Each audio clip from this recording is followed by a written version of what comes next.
Hello, welcome to the video. ഇന്ന് ഞാനിവിടെ traditional സ്റ്റൈലിലുള്ള ഒരു മട്ടൺ സൂപ്പാണ് ഉണ്ടാക്കുന്നത്. സൂപ്പ് ഉണ്ടാക്കാനായിട്ട് എല്ലോട് കൂടിയ മട്ടനാണ് ആവശ്യം. വളരെയേറെ ന്യൂട്രിയൻസും അതുപോലെ മിനറൽസും ഉള്ള ഒന്നാണ് ആട്ടിൻ സൂപ്പ്.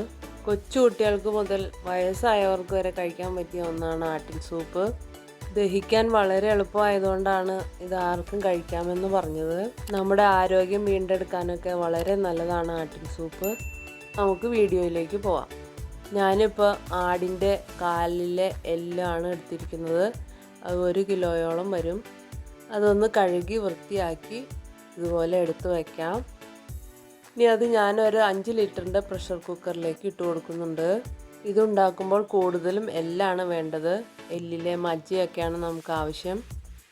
ഇനി ഇതിലേക്ക് ഒരു 1/2 ടീസ്പൂൺ മഞ്ഞൾപ്പൊടി, ഏലക്കായ, പെരിഞ്ചീരകം, നല്ല ജീരകം, കുരുമുളക്, അതുപോലെ 1 ടേബിൾ സ്പൂൺ മല്ലിപ്പൊടി, ഒരു 5-6 അല്ലി വെളുത്തുള്ളി ഇതുപോലെ അരിഞ്ഞത്, ഒരു 10-25 ചുമന്നുള്ളി, ബേ ലീഫ്, കറുകപ്പട്ട, അതുപോലെ കുറച്ച് ഇഞ്ചിയും ഇതുപോലെ ചെറുതായി അരിഞ്ഞെടുക്കാം. കുരുമുളക് നമുക്കൊന്ന് ചതച്ചെടുക്കാം. ഇനി ഇതിലേക്ക് കുരുമുളക് ഇട്ട് കൊടുക്കാം. അരിഞ്ഞു വെച്ച വെളുത്തുള്ളിയും ചുമന്നുള്ളിയും ഇഞ്ചിയും ഒക്കെ ഇട്ട് കൊടുക്കാം. ആവശ്യത്തിന് ഉപ്പ് ഇട്ട് കൊടുക്കാം. ഇനി നമുക്ക് ആ പൊടികളും ജീരകവും ഒക്കെ ഇട്ട് കൊടുക്കാം, ഏലക്കായയും. ഇനി ഇതിലേക്ക് 1 ലിറ്റർ വെള്ളം ഞാൻ ഒഴിച്ചു കൊടുക്കുന്നുണ്ട്.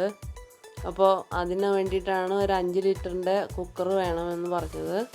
നന്നായി വേവിച്ചെടുക്കണം. കുറച്ച് കറിവേപ്പിലയും കൂടെ ഇട്ട് നല്ലപോലെ ഇളക്കി കൊടുക്കാം.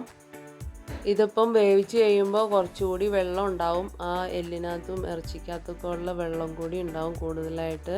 ഇനി നമുക്കിത് അടച്ചു വെച്ച് ഹൈ ഫ്ലെയിമിൽ വേവിക്കാം.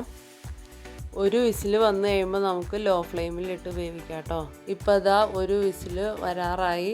ഇനി അതിന് ശേഷം ഒരു 10-11 വിസിലും കൂടി അടിക്കണം കേട്ടോ. എന്നാലാണ് അത് കറക്റ്റായിട്ട് വെന്ത് കിട്ടുള്ളൂ. ഇതിപ്പോൾ 1ാമത്തെ വിസിലടിച്ചു കേട്ടോ. ഇതിപ്പോൾ എന്താ പ്രഷറൊക്കെ പോയതിന് ശേഷം തുറന്ന് നോക്കിയതാണ്. നല്ലപോലെ തിളപ്പിച്ചതിന് ശേഷം ഞാൻ ഇത്രയും കുരുമുളക് പൊടി ഇട്ട് കൊടുക്കുന്നുണ്ട്. എന്നിട്ട് നന്നായി ഒന്ന് ഇളക്കിയെടുക്കാം. അതിനുശേഷം നമുക്കൊന്ന് താളിച്ചെടുക്കാനായിട്ട് ഒരു പാൻ അടുപ്പത്ത് വെച്ച് ചൂടായി കഴിയുമ്പോൾ കുറച്ച് നെയ്യ് ഒഴിച്ചു കൊടുക്കാം. കുറച്ച് അരിഞ്ഞെടുത്ത ചുമന്നുള്ളി ഇതിനകത്തേക്ക് ഇട്ട് കൊടുക്കാം. അതൊന്ന് മൂത്ത് വരുമ്പോൾ നമുക്ക് കറിവേപ്പില ഇട്ട് കൊടുക്കാം. ഈ ഒരു ഭാഗമാകുമ്പോൾ സ്റ്റവ് ഓഫ് ചെയ്യാം. അതിനുശേഷം നമുക്കിത് നമ്മുടെ സൂപ്പിലേക്ക് ഇട്ട് കൊടുക്കാം. ഇതെല്ലാം കൂടി നല്ലപോലെ ഒന്ന് ഇളക്കി കൊടുക്കാം. അപ്പോൾ ഇതാ നമ്മുടെ അടിപൊളി മട്ടൺ സൂപ്പ് ഇവിടെ റെഡി ആയിട്ടുണ്ട്. ഒരുപാട് ഗുണങ്ങളുള്ള ഒന്നാണ് നമ്മുടെ മട്ടൺ സൂപ്പ്. അതുകൊണ്ട് ഇതെല്ലാവരും ഒന്ന് ട്രൈ ചെയ്ത് നോക്കണേ. പെട്ടെന്ന് റെഡിയാക്കി എടുക്കാൻ പറ്റിയ ഒന്നാണിത്.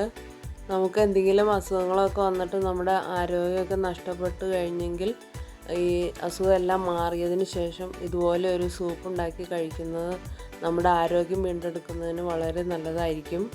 അപ്പോൾ എൻ്റെ വീഡിയോ ഇഷ്ടമായാൽ ലൈക്ക് ചെയ്യാൻ മറക്കല്ലേ. എൻ്റെ ചാനൽ ആദ്യമായി കാണുന്നവരാണെങ്കിൽ ഒന്ന് സബ്സ്ക്രൈബ് ചെയ്തേക്കണേ.